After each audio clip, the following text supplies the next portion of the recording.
சாப்பாட்டுக்கே இல்லாமல் அலைஞ்சிருக்கோம் 4 பேரும். யார்? பாரதி ராஜாண்ணா, எங்கள் அண்ணன் பாஸ்கர், ராஜாண்ணா, நான் 4 பேரும் ஓசியாக ஒருத்தவங்க வீடு கொடுத்துருந்தாங்க. அதில் தங்கியிருந்தோம். சாப்பாடே கிடையாதுமா. ஒரு வாரம் சாப்பிடாம இருப்போம். பாரதி ராஜாண்ணா வந்து பயனீர் மெட்ராஸில் ஒரு ஆட்டோமொபைல் ஷாப்பில் வேலை பார்க்குறாரு. அவருக்கு 200 300 சம்பளம். அவர் என்ன பண்ணுவார், டெய்லி வந்து ஏதாவது ₹1 2 கொண்டு வந்து கையில் கொடுப்பாரு. எங்களுக்காகவே கடவுள் என்ன பண்ணாரு, மாடர்ன் பிரெட்னு ஒன்று அறிமுகப்படுத்துறாரு. 90 காசு, பாக்கி 10 காசுக்கு நாட்டு சக்கரை வாங்கிடுவோம். வாங்கிட்டு சாயங்காலம் அவர் வேலை முடிச்சோடனே, ஏய் நீ ஆஃபீஸ்லேயே சாப்பிட்டு போனா. டேய் ஏன்டா நம்ப மாட்டேங்கிறீங்க, எங்கடா காசு இருக்குது சாப்பிட்றதுக்கு சொல்லிட்டு 4 பேரும் இந்த ஓசி வீட்டில் உட்காந்து ஒரு ஃபுல் பிரெட்டாக கொண்டு வந்து கரெக்டாக 4 பங்கு வைப்போம். மிச்சம் ஒன்று இருந்துச்சுன்னா அது 4 பங்காக விட்டு 4 பேருக்கு 4 ஒன்று வச்சுக்குவோம்.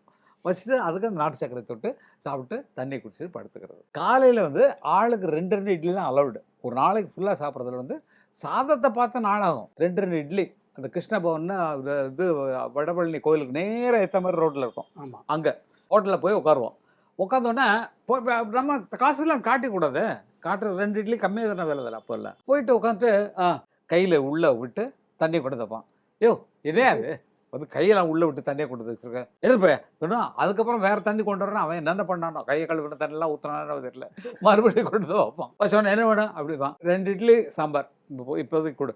2 இட்லி சாம்பார் 4 பேருக்கு 4 பிளேட்டு இட்லி சாம்பார். இன்னொன்று அது வெறுப்பாக இவன் வேறு காலைல வந்துட்டு தான் போயிட்டு 2 இட்லி சாம்பார் கொண்டது ஊற்றோம். அப்போ ஊற்றுனா நாங்கள் என்ன பண்ணுவோம்னா வெறும் சாம்பாரை மட்டும் குடிப்போம். வெறும் சாம்பார் மட்டும் குடிக்கிறது 2 இட்லி அப்படியே இருக்கும். இதோட மறுபடியும் குழந்தோடனே சார் அதான் சார் வாங்க வாங்க சாம்பார் கொடுக்க. சாம்பார் கொடுக்க சார். இன்னொன்னா மறுபடியும் இதே மாதிரி 3 தடவை சாப்பிடுமா. இதுதான் சாப்பாடு ஃபுல் டேக்கு. நைட் அந்த ப்ரெட்டு.